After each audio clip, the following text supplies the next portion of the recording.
देखिए पहला सवाल क्या कह रहा है, आयताकार खेत की एक भुजा, आयताकार मतलब रेक्टेंगुलर, एक खेत है जिसकी भुजा 39 मीटर है और इसका विकर्ण कितना है, 89 मीटर। तो खेत का क्या पूछ रहा है, क्षेत्रफल। विकर्ण समझते हैं, डायगोनल को कहते हैं, डायगोनल। एक आयताकार फील्ड है, ठीक है,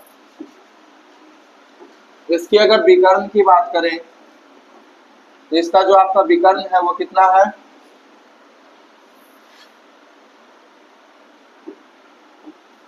89 मीटर है और इसकी एक भुजा 39 है। तो आप एक ट्रिपलेट का एक चार्ट आपको हम देंगे, ठीक है, उसको याद कर लीजिएगा। ट्रिपलेट मतलब होता है पीरियड, यानी कि ये जान रहे कर्ण है, यहाँ 90 डिग्री बनेगा, तो लंब प्लस आधार के वर्ग का योग कर्ण के वर्ग पे क्या होना चाहिए, बराबर। तो एक ट्रिपलेट बनता है 80, 89, 39। इसको याद रखना, ग्रुप में एक चार्ट भेज देंगे, उसको याद कर लीजिएगा। आपसे जो भी एग्जाम में आएगा उसी में से आएगा या जो भी टेस्ट में आएगा। तो आधार हो गया इसका 39, ऊंचाई कितना हो गया 80। देखो 80, ये भी 80 कर देंगे, यहाँ 39 कर देंगे, उससे कोई फर्क नहीं पड़ता, उससे कोई फर्क नहीं कर पड़ता। जनरली ये लंबाई है तो यही 80 होना चाहिए, है ना। तो हम कहेंगे खेत का क्षेत्रफल पूछ रहा है, तो क्षेत्र का क्षेत्रफल क्या होगा, पूरा खेत तो क्या है, आयताकार है। खेत का क्षेत्रफल क्या होता है, लंबाई गुणे चौड़ाई। तो लंबाई है गुणे 80, 24 और 7 कितना हो जाएगा, 3120 मीटर स्क्वायर। यही आपका क्या होगा, पूरे खेत का क्षेत्रफल हो जाएगा। कुछ नहीं करना था हमको, केवल विकर्ण दिया हुआ था, एक भुजा दिया हुआ था, ये वाला दूसरा निकालना था। दूसरा निकल गया, दोनों भुजा निकल गया, आयत का क्षेत्रफल क्या होता है, लंबाई गुणे चौड़ाई हो गया। ये सवाल देखिए असाइनमेंट में भी है। छात्रावास में 90 छात्र हैं, एक प्रवेशों के कारण, नए प्रवेश जो होते हैं, नए एडमिशन होते हैं, नए एडमिशन के कारण कितना नया छात्र आ गया, 30 को नया छात्र आ गया। इससे भोजनालय के दैनिक खर्चे में कितने रुपए की वृद्धि हो गई, 560, जबकि प्रति छात्र औसत व्यय 10 रुपया क्या हो गया। तो हम दो तरह के बना सकते हैं। पहला तरीका, या तो हम मान लें इसका टोटल औसत x मान लें, औसत x मान लें, माना कि औसत कितना, एवरेज x। अब जैसा ही एवरेज हम x मानेंगे, नया एडमिशन हुआ तो पहले 90 छात्र थे, नया 30 को नया आया तो क्या हो गया, टोटल 120 को हो गया टोटल। तो अगर औसत x है तो टोटल कितना होगा, 120 गुने x। x क्या मान रहे हैं, हालांकि सवाल में कुछ दिया हुआ नहीं है, लिखा हुआ है जबकि प्रति छात्र औसत 10 रुपया। तो क्या पूछ रहा है, कुछ पता है, मिसिंग है थोड़ा सा इस सवाल में। इस सवाल में आपसे पूछ रहा है कि कुल खर्च कितना होगा, ठीक है, मूल खर्च जो हो रहा है, मूल खर्च पूछ रहा है, ठीक है, जैसा हमको लग रहा है मूल खर्च ही पूछ रहा है इस सवाल। तो हम क्या कहेंगे, मूल खर्च निकालना है हमको, तो हम कहेंगे नए एडमिशन के बाद कितने लोग हो गएंगे, 120। तो टोटल कितना खर्चा होगा, तो 120 गुने x, औसत खर्च को हम x मान रहे, ठीक। तो औसत बराबर क्या होता है, योग बटा संख्या। तो योग बराबर क्या होगा, औसत गुने औसत x माने संख्या कितना हो गया, 120। तो जो नया खर्च हुआ उसमें वृद्धि हुआ है ना 560 का, तो पहले वाले खर्च में क्या हो रहा होगा, कमी रहा होगा। तो औसत में क्या हुआ, कमी हुआ, कितना कम गया, 10। तो पहले औसत अगर हम मूल औसत को x माने हैं, मूल औसत को x माने हैं, तो नया औसत क्या होगा, x माइनस 10 नया औसत होगा। और नए स्टूडेंट कितने हो जाएंगे, 100। तो ये टोटल खर्च निकल जाएगा। अब कितना हो रहा है, पहले कितना खर्च हो रहा था, तो पहले का औसत क्या था, x, और कितने स्टूडेंट थे टोटल, 90 थी, पहले का खर्च निकलेगा। और इन दोनों खर्चा में कितने का अंतर है, 560 का। यहां से आप इसको सॉल्व करेंगे और किसका मान निकाल लेंगे, x का। जो x का मान आएगा वो क्या होगा, मूल औसत, मूल औसत होगा जो पहले था। तो मूल औसत नहीं पूछ रहा, आपसे पूछ रहा है टोटल कितना खर्चा है। तो जो मूल औसत आएगा, जो एक्स का मान आएगा, उसको किससे गुना कर देंगे? 90 से। औसत को, एक्स के मान को 90 से गुना कर देंगे तो टोटल खर्चा नहीं निकल जाएगा। तो यही मेरा क्या हो जाएगा? आंसर हो जाएगा। ध्यान रखिए, तो आंसर तो वही होगा जिसमें 9 का मल्टीपल हो। हालांकि एक्स का मान फ्रैक्शन में भी आ सकता है, तो हो सकता है कि 9 का मल्टीपल ना भी हो, लेकिन आंसर ज्यादातर चांस यही है कि 3 का मल्टीपल हो जाए, या तो 9 का मल्टीपल हो जाए, या तो 10 का, या तो 5 का, तो होना ही, ताकि 90 से हम क्या कर रहे हैं उसमें गुना। तो हम बोलेंगे, अगर ऑप्शन चेक करें तो 8 2 10 5 15, ये 3 का मल्टीपल है। 9 8 4 12, ये भी 3 का मल्टीपल है। तो ऑप्शन में तो 3 का मल्टीपल है, तो आपको सॉल्व भी करना पड़ेगा। एक्स का मान निकाल लीजिएगा, और जो भी आएगा उसको किससे गुना कर दीजिएगा? 90 से। यहाँ कर लीजिएगा, एक्स का मान निकाल लीजिएगा। बढ़ते हम लोग आगे। आगे देखिए क्या कह रहा है। कह रहा दो संख्याएं 9:7 के अनुपात में है, यदि बड़ी संख्या छोटी संख्या के 1/7 में से 56 अधिक है। 1/7 में मतलब 1/7 में से 56 क्या है? अधिक है। तो उन संख्याओं का क्या पूछ रहा है? दो संख्या है, किस रेशियो में? 9 और बड़ी संख्या क्या है ना, बड़ी संख्या मेरी छोटी संख्या के 1/7 से कितना अधिक है? 56। तो छोटी संख्या यही है ना, इसका 1/7 कीजिए, कितना आएगा? 1 आएगा। ये इससे कितना अधिक है? कितना यूनिट अधिक है? 1 9 जो है 1 से कितना यूनिट अधिक है? 8 यूनिट है अधिक। और यहाँ वैल्यू में क्या बोल रहा है, कितना अधिक है? 56। तो 8 का मान 56, तो 1 का मान 7। आपसे क्या पूछ रहा हूँ? उन दोनों का योग। तो संख्या किस रेशियो में है? 9 और 7 में। तो योग कितना होगा? 9 7 16। तो 16 का मान कितना हो जाएगा? तो 16 सते 112। Option number. फिर से सुनिए मेरी बात को, हम क्या बोले। हमसे कहा कि दो संख्या का अनुपात कितना है? 9:7 है। उसके बाद क्या कहा? यदि बड़ी संख्या छोटी संख्या के 1/7 है, इसका मतलब 1/7 से कितना अधिक है? 56 अधिक है। तो बड़ी संख्या छोटी संख्या, यदि छोटा ही है ना, तो छोटा का 1/7 करेंगे तो कितना आएगा?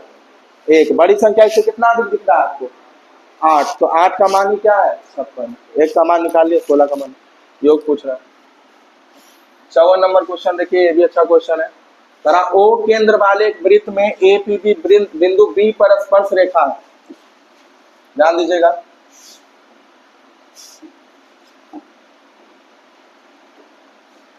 एक वृत्त है, इसका केंद्र ओ है और एक व्यास है। व्यास कहता है डायमीटर को।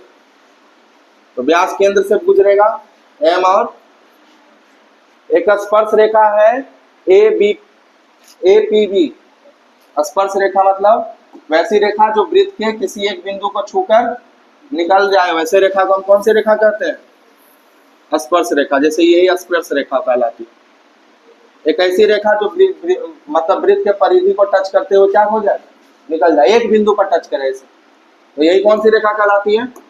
स्पर्श रेखा। तो ये क्या, कौन सी रेखा है, क्या है ये? इसका नाम क्या है? ए टी बी, यही नाम है ना। अब हमसे कह रहा है बी पी एन 52 डिग्री है। बी पी एन यानी बी पी एन, यहाँ पर इसको ऐसे मिला दीजिए। ये कितना डिग्री है? 52 डिग्री है। तो आपसे क्या पूछ रहा है? P N M, P N और एम, यानी ये वाला एंगल पूछ रहा है ना, पूछ रहा है ये एंगल पूछ रहा है ना। चलिए, इसको निकालने के लिए हम क्या करते हैं? यहाँ से एक लाइन खींच देते हैं। अब ये लाइन खींचे तो यहाँ से एक थ्योरम लग जाएगा, या रिजल्ट जो कहिए।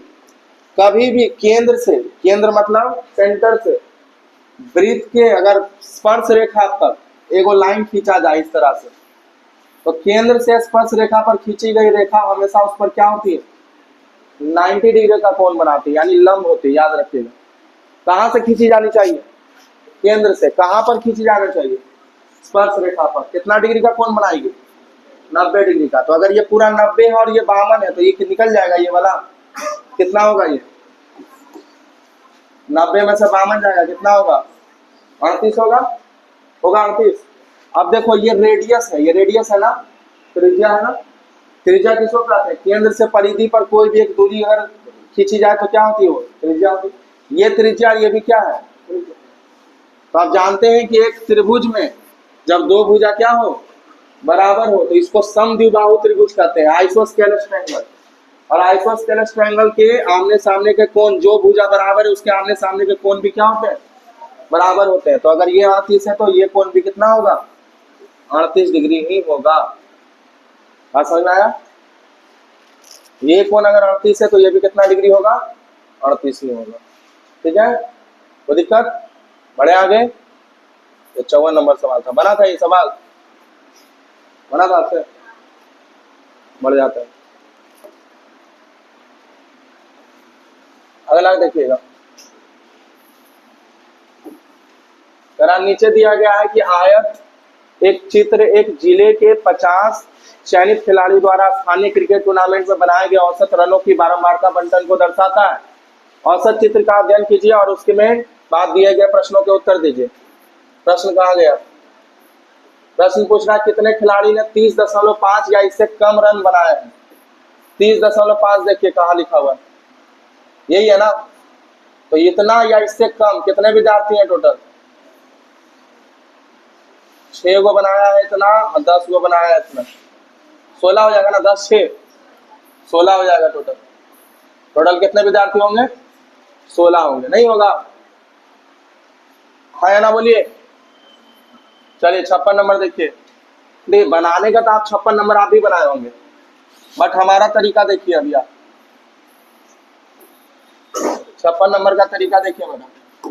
कह रहा है एक पेन को 26 रुपया में बेचने पर एक व्यक्ति को पेन के क्रय मूल्य के 1/14 में भाग के बराबर क्या होती है, हानि होती है।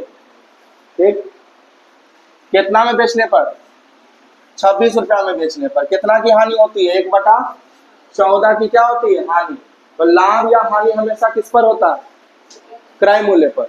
तो 1/14 की हानि का मतलब क्या होगा ना कि 14 का हानि, यानी 14 सीपी है तो 1 का क्या हो रहा है, इस पर हानि हो रहा है। ठीक है, 14 का सामान पर 1 का हानि, यानी 14 का सामान कितना में बिक रहा है, 13 में बिक रहा है। 14 का सामान कितना में बिक रहा है, 13 में बिक रहा है। बिक कितना में रहा है, 26। तो 13 का मान 26, तो 1 का मान 2 गुना है, तो 14 का मान कितना होगा, 28। यानी कितना में खरीदा होगा, 28 में। कितना में खरीदा होगा, ऐसे बनाते हैं क्वेश्चन।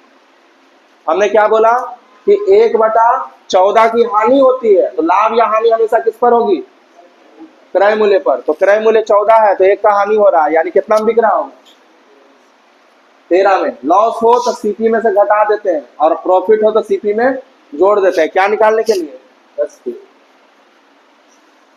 56 नंबर हो गया। चलिए आगे देखिए 57 नंबर।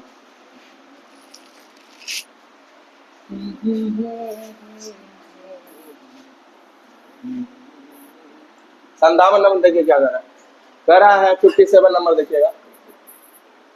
कह रहा है यदि x² प्लस 1/49 x² बराबर 15 है तो x प्लस 1/7x का मान क्या होगा, ये ना पूछ रहा है। अच्छा, इसका बेसिक रूप क्या होता है पता है, ऐसे होता है। ये तो हो गया कि अनइक्वल केस हो गया, यहाँ 49 आ गया, यहाँ 7 आ गया। बेसिक क्वेश्चन ऐसे बनता है कि x² प्लस 1/x² बराबर मान लिया जाए 2 या 2 ही दिया हुआ है और x प्लस 1/x का मान बताओ, ऐसे रहता है ना बेसिक क्वेश्चन। यानी हमको पीछे जाना है, तो याद रखिएगा पीछे जाने के लिए दोनों तरफ 2 जोड़ के रूट करते हैं।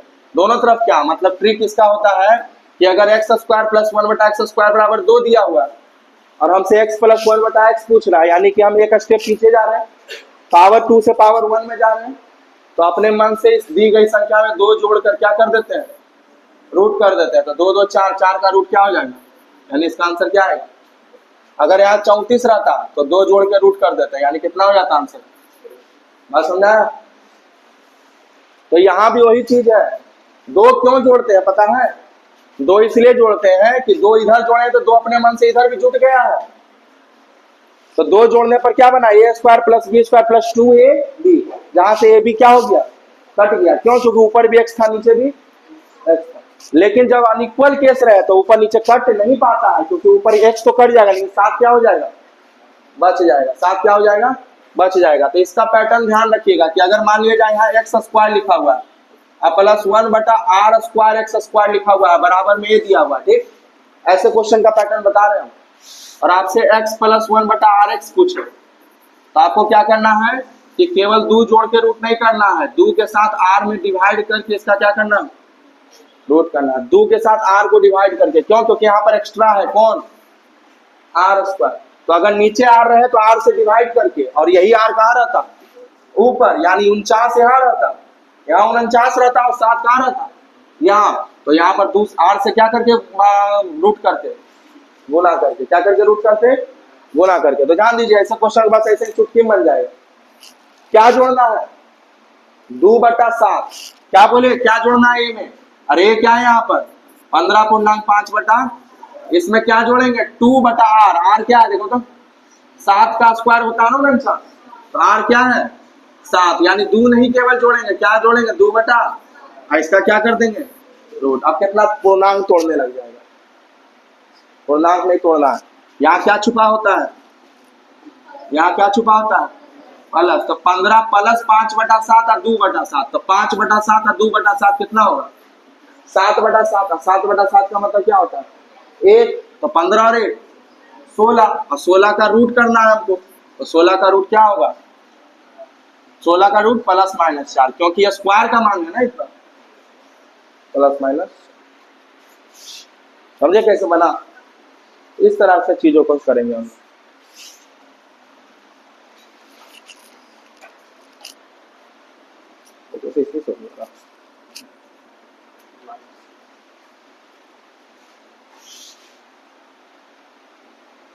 चलिए आगे बढ़ते हैं।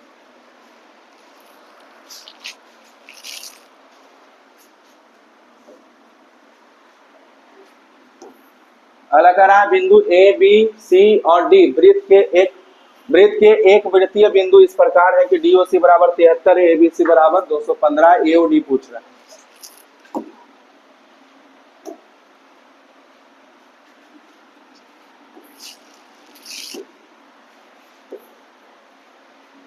ध्यान दीजिएगा, यहाँ पर बिंदु है कौन कौन, ए, कहीं बी होगा, तो सी है, और कौन है डी, ठीक है, वृत्त पर है। फिर बोला क्या, ओ इसका केंद्र है, तो ओ केंद्र मान लिया। उसके बाद बोल रहा है DOC 73 है, तो DOC यानी ये वाला, ये कितना है 73 डिग्री। अब फिर बोला DOC 73 कुछ दिया हुआ है, ABC 215 है, ए बी और सी, ABC,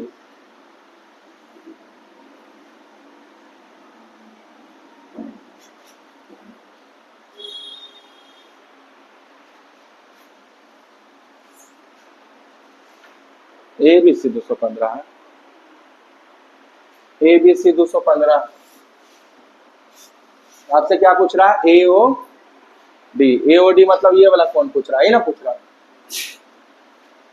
चलिए ABC नहीं होना चाहिए, AOC होना चाहिए। क्या होना चाहिए, गलत छपा हुआ है, AOC होना चाहिए। क्या होना चाहिए, AOC, सुधार लीजिए थोड़ा सा, ये नहीं, ये वाला AOC कितना दिया हुआ 215, ठीक है। हमसे क्या पूछ रहा है, AOD। अब देखो हम जानते हैं पूरा कितना डिग्री होता है 360, 360 में 215 और 73 को जोड़ के अगर हम घटा दें तो क्या निकल नहीं जाएगा AOD, तो कितना होगा 5 3 8 6 7 7 1 8 हो जाएगा, इधर 2 होगा, यानी 288 360 में घटा दीजिए कितना होगा 28 घटा देंगे तो 72 हो जाएगा इसका आंसर। इसका आंसर कितना हो जाएगा 72 डिग्री होगा। ABC को AOC कर दीजिएगा।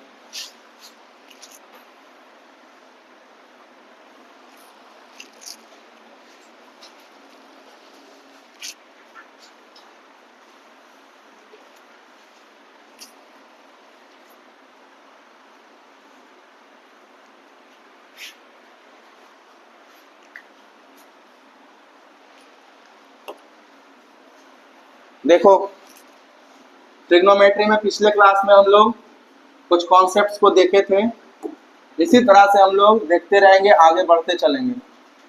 यहाँ पर भी हम लोग कुछ देखेंगे, कॉन्सेप्ट को देखिएगा। ट्रिग्नोमेट्री के कॉन्सेप्ट को हम लोग देख रहे हैं, हाइट एंड डिस्टेंस में बहुत काम देगा आपको। अगर यहाँ पर ध्यान रखिएगा 30 डिग्री है, यहाँ 90 है, तो ऑटोमेटिक यहाँ कितना होगा होगा हमेशा याद रखिएगा, 60 के सामने वाला भुजा 30 के सामने वाला भुजा 1 होता है, 60 के सामने वाला रूट 3 होता है, 90 के सामने वाला भुजा 2 होता है। रेशियो याद रखिएगा, किसका किसका, 30 डिग्री का, 60 डिग्री का और 90 डिग्री का। क्या रेशियो होता है, 1:√3:2। ठीक है। अब हम बात करते हैं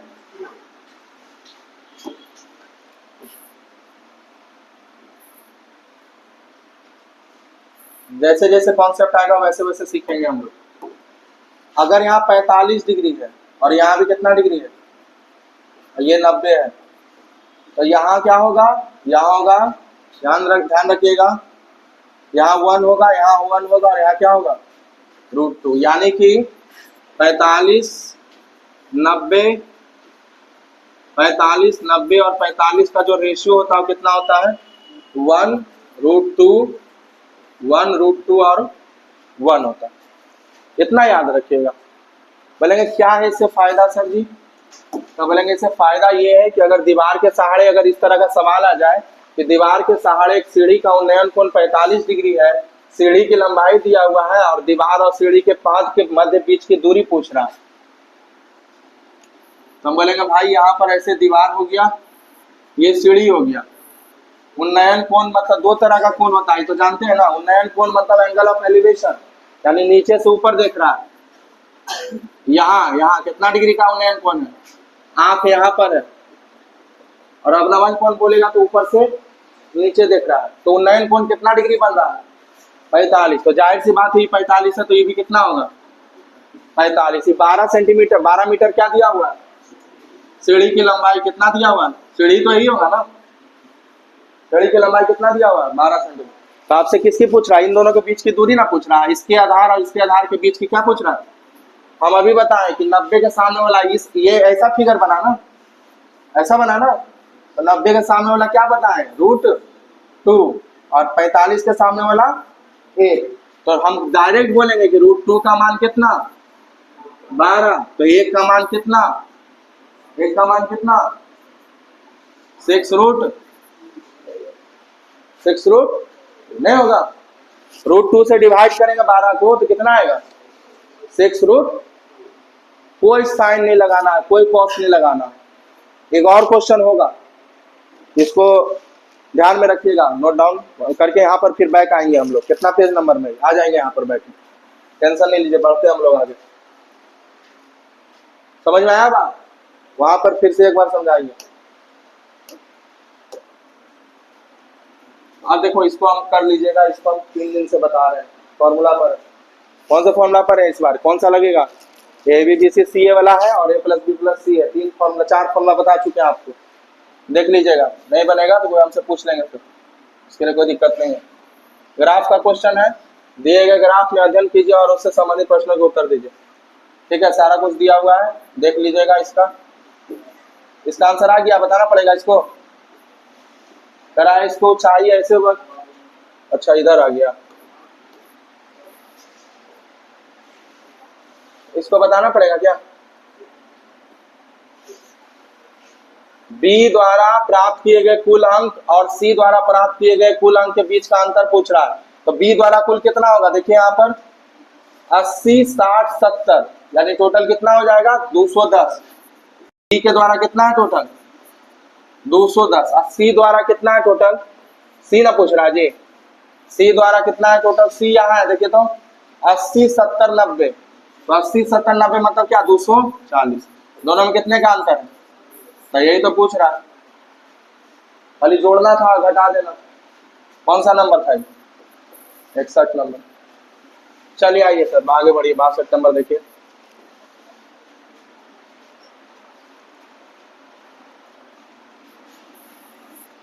62 नंबर देखिएगा।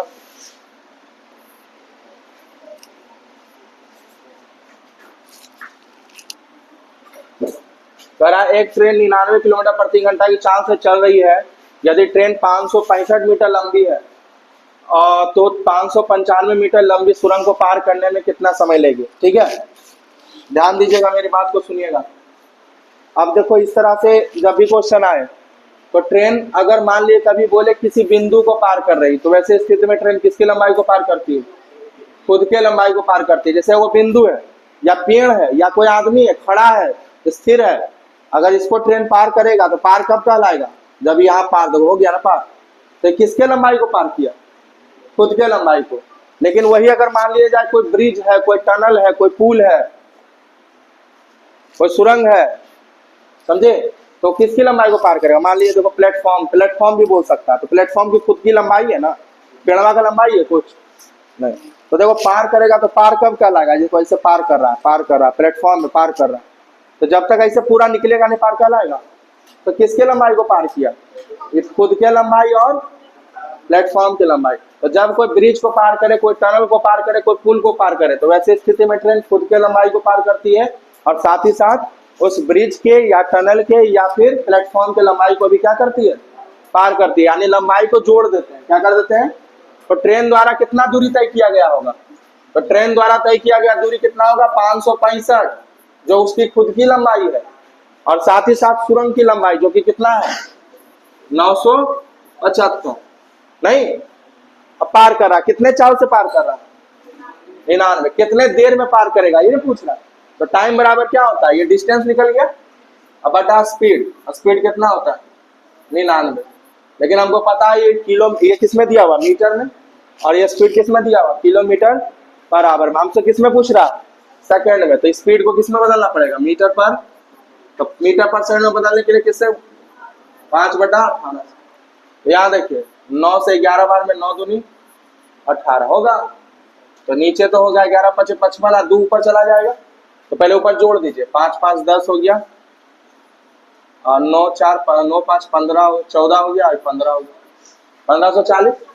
और 2 ऊपर चला जाएगा गुना में, और नीचे में क्या आएगा? 11 गुने, या फिर 55 भी बोल सकते हैं। 11 से कट जाएगा कितना बार में? 140। 5 से कट जाएगा कितनी बार में? 28 बार। तो 28 दूनी क्या आ जाएगा? 56। यानी टोटल 56 सेकंड में ट्रेन किसको, ब्रिज को क्या कर लेगी?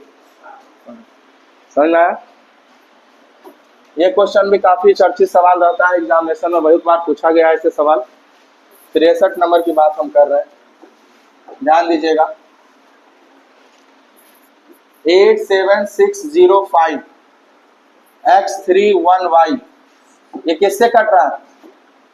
72 से कट रहा है। तो 72 एक कंपोजिट नंबर है। देखो 72 से कटने का मतलब 8 से कट रहा होगा और किससे कट रहा होगा? अगर हमको 2x - y निकालना है तो हमको दोनों का नियम लगाना पड़ेगा, एक बार 8 का और एक बार 9 का। देखो 8 का नियम क्या बताया है? अंतिम के 2 अंक देखिए, अगर तीसरे संख्या ऑड है, विषम है, तो अंतिम के 2 अंक में 4 जोड़ने या 4 घटाने पर किससे कटना चाहिए? 8 से। और तीसरी संख्या अगर इवन है, इवन रहेगा, तो डायरेक्ट अंतिम के 2 अंक किससे कटने चाहिए? 8 से। तो ये कैसा नंबर है? 3 ऑड नंबर है। तो यहाँ पर y का मान वही रखेंगे जिसमें 4 जोड़ने पर या 4 घटाने पर किससे कटे? 8 से कटे। तो क्या रखे y के जगह पर? y के जगह पर क्या रखें? 2 रखे, है ना? तो 2 जैसे ही रखेंगे तो क्या बन जाएगा? यहाँ 2 रखेंगे तो 12 बन जाएगा। अब देखो 12 में 4 जोड़ेंगे तो कितना बनेगा? 16। 16 किससे कट रहा? तो पूरी संख्या किससे कटेगी? जनरली बुक वगैरह में लिखा हो रहता है कितना? अंतिम के 3 अंक। लेकिन हम आपको बताएं कि अंतिम के 2 अंक। कब 2 अंक देखना है? तो अगर इवन रहे तो अंतिम के 2 अंक 8 से कट जाए सही, और ऑड रहे तो क्या जोड़ने पर?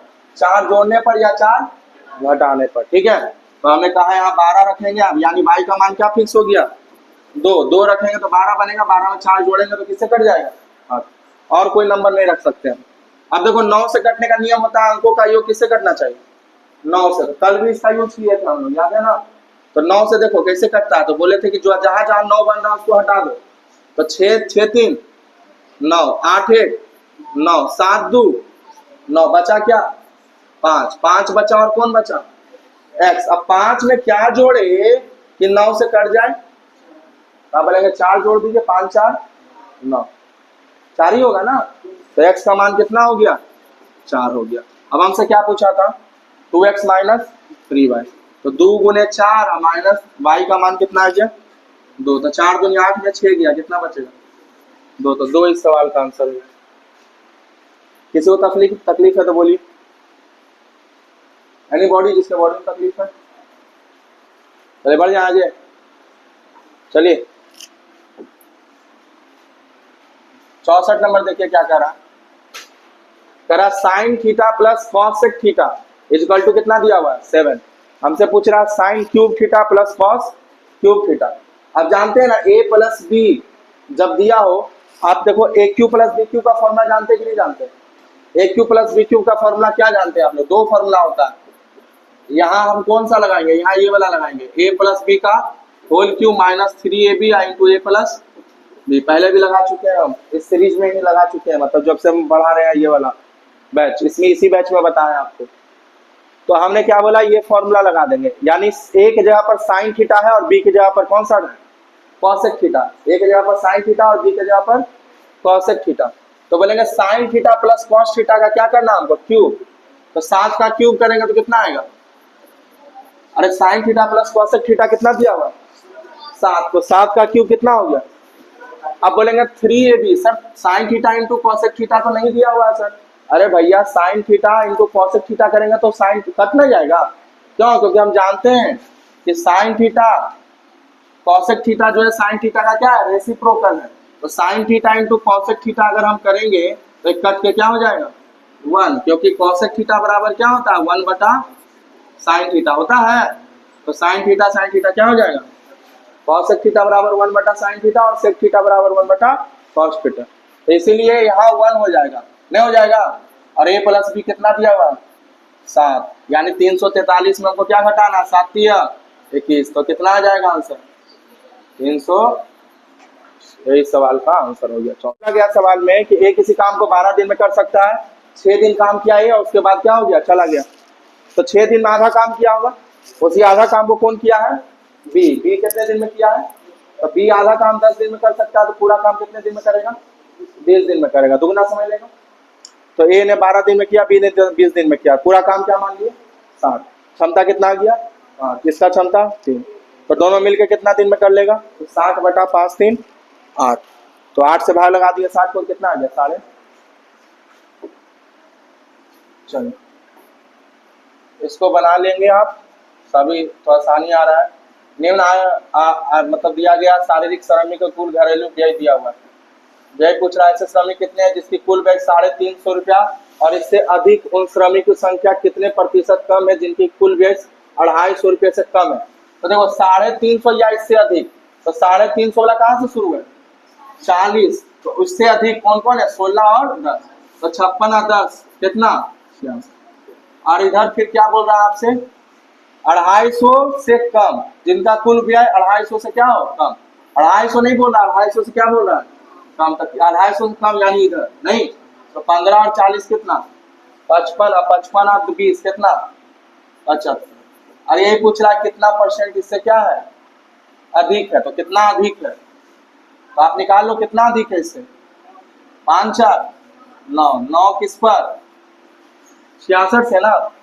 ये पूछ रहा आपसे कि उन श्रमिक की संख्या कितने परसेंट कम, अच्छा कम है सॉरी, तो 9 कम है किस पर 75 पर, गुने क्या कर देंगे कितने कम है ये पूछ रहा है, तो 75 से 66 कितना कम है 9 कम है, तो 9 कम है कितना पर 25 चौक 100 25 तिया तो 3 तिया 9 4 तिया 12% क्या है कम।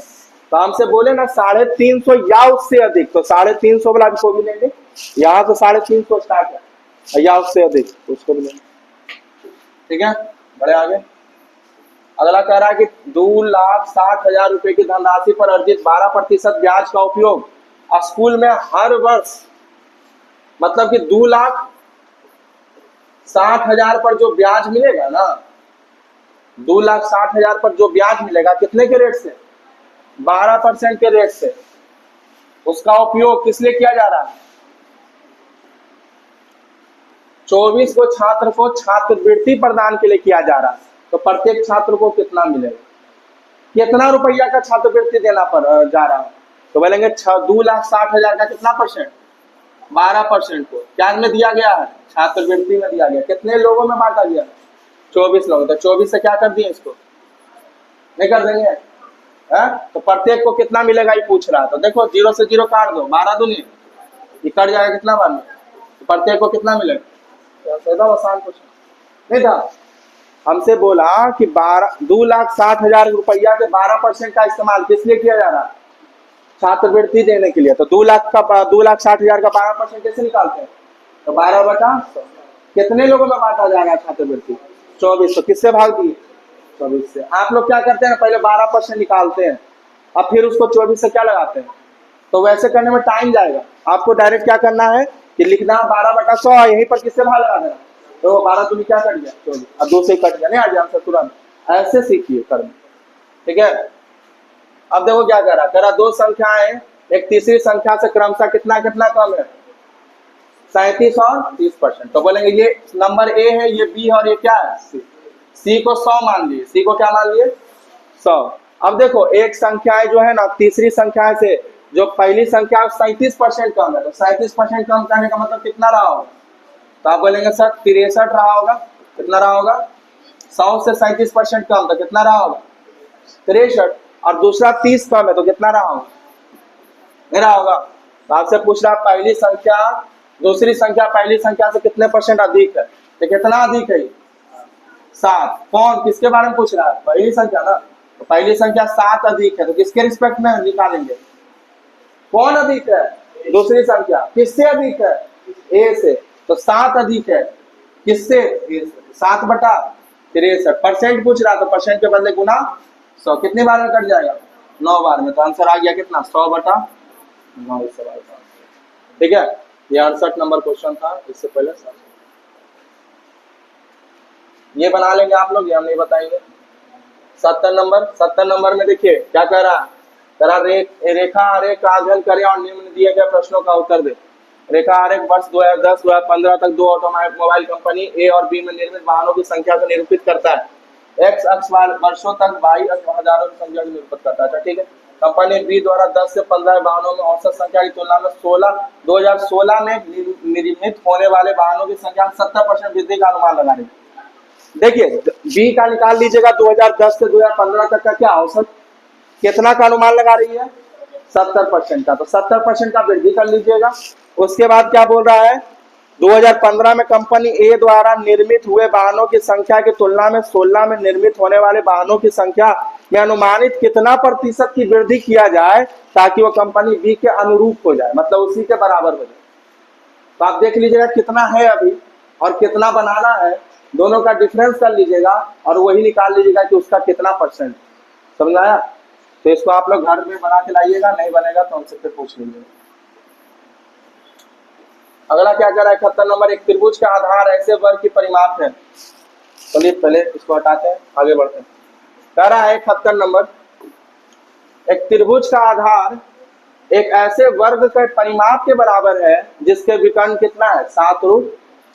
मेरी बात को ध्यान से सुनिएगा, क्वेश्चन अच्छा लग रहा है। अच्छा क्या देखने में अच्छा लग रहा है? अच्छा है ये क्वेश्चन लग रहा है हमको। एक कौन सी है? त्रिभुज। एक त्रिभुज का आधार जो है ना, यानी एक त्रिभुज का आधार एक वर्ग के क्या चीज के बराबर है?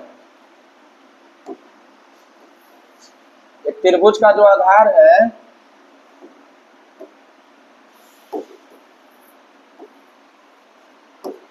ध्यान से समझिएगा, ये त्रिभुज का जो आधार है ना, ये आधार एक ऐसे वर्ग के परिमाप के बराबर है जिसका विकर्ण कितना है? 7√2। तो वर्ग का विकर्ण, विकर्ण किसको कहते हैं? डायगोनल इसी को कहते हैं ना। ये वर्ग का विकर्ण कितना है? 7√2। तो हमेशा ध्यान रखिएगा कि वर्ग की भुजा अगर ए होती है ना तो विकर्ण कितना होता है? √2a। अगर वर्ग की भुजा ए होती है तो विकर्ण कितना होता है? √2a। तो √2a का मान कितना दिया हुआ है?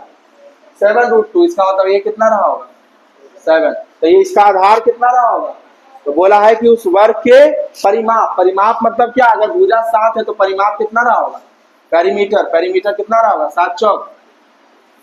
अरे 4 गुना करेंगे, वर्ग का परिमाप क्या होता है? 4 गुने भुजा, तो यानी इसका आधार कितना रहा होगा?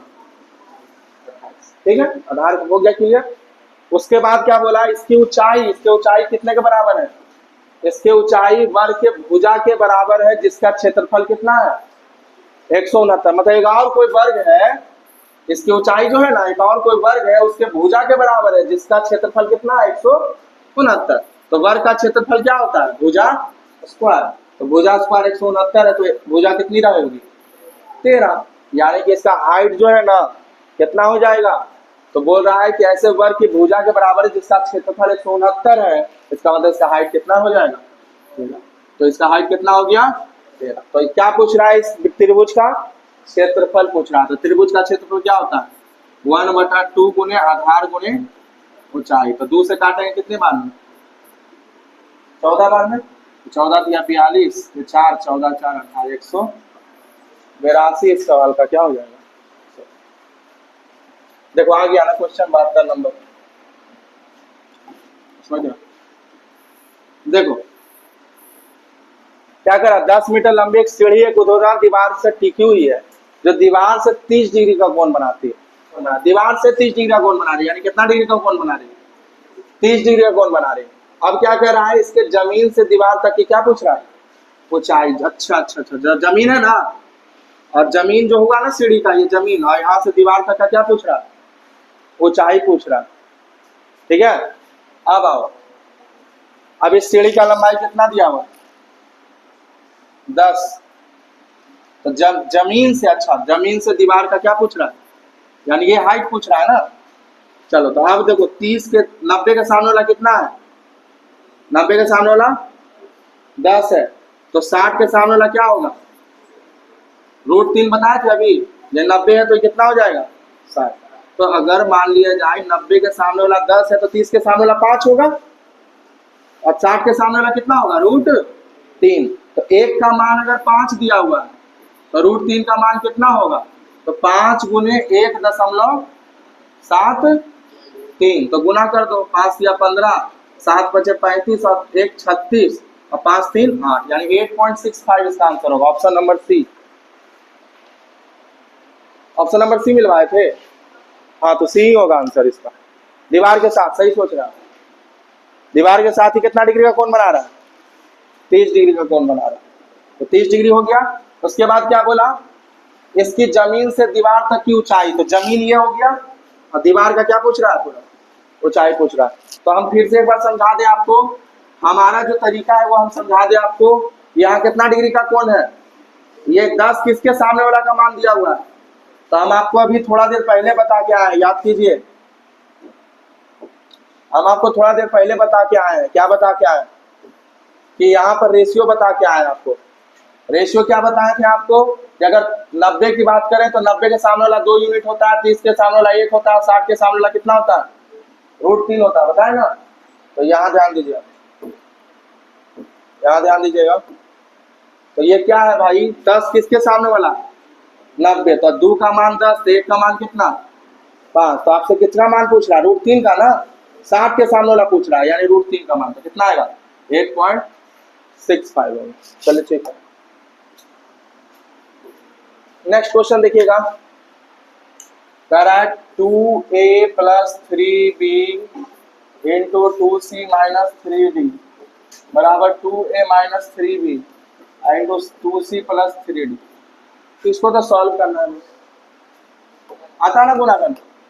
इसको एक बार इससे गुना, एक बार फिर एक बार इससे, इसको एक बार, इसको एक बार इससे गुना, एक बार इसको एक बार इससे गुना, एक बार कर दीजिए, दोनों को बराबर कर दीजिए। क्या आराम से बनाए आप लोग? गुना कर दीजिए, डायरेक्ट गुना कीजिए। कितना आएगा? 2 दूनी 4ac या -3 दूनी 6d प्लस 3 दूनी 6bc या -3 तिया 9bd बराबर क्या हो जाएगा? 2 दूनी 4ac या प्लस कितना? 3 दूनी 6d होगा, -3 दूनी 6bc और -3 तिया 9bd। चलो bd को bd के साथ कर दो, जो जिसके साथ उसके साथ कर दीजिएगा, आंसर आ जाएगा। और कर दें तो हो जाएगा।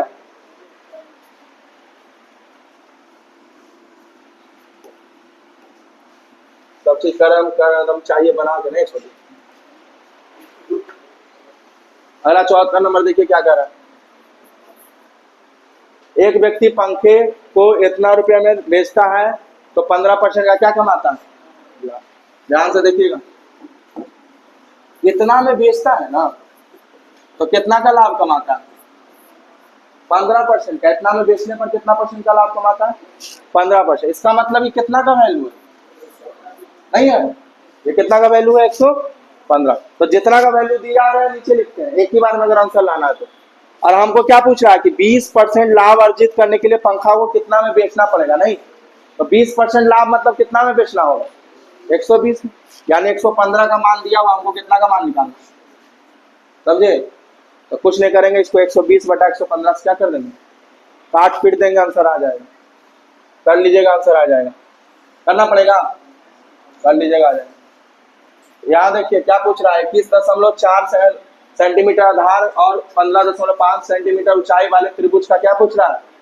क्षेत्रफल पूछ रहा है। तो क्षेत्रफल आप जानते हैं ना, 75 नंबर 1/2 गुणे आधार गुणे ऊंचाई, है ना? तो 2 से काट दीजिएगा, कितना आएगा? अब इसको किससे गुना कर देंगे? इससे गुना कर देंगे। 7×5 = 35, मतलब एक अंक तक सही पूछ रहा है।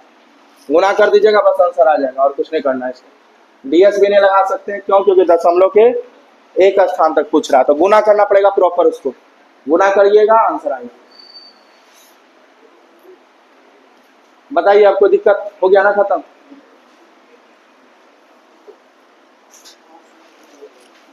रीजनिंग देखिए, कल वाला रीजनिंग में अगर कोई समस्या पूछ सकते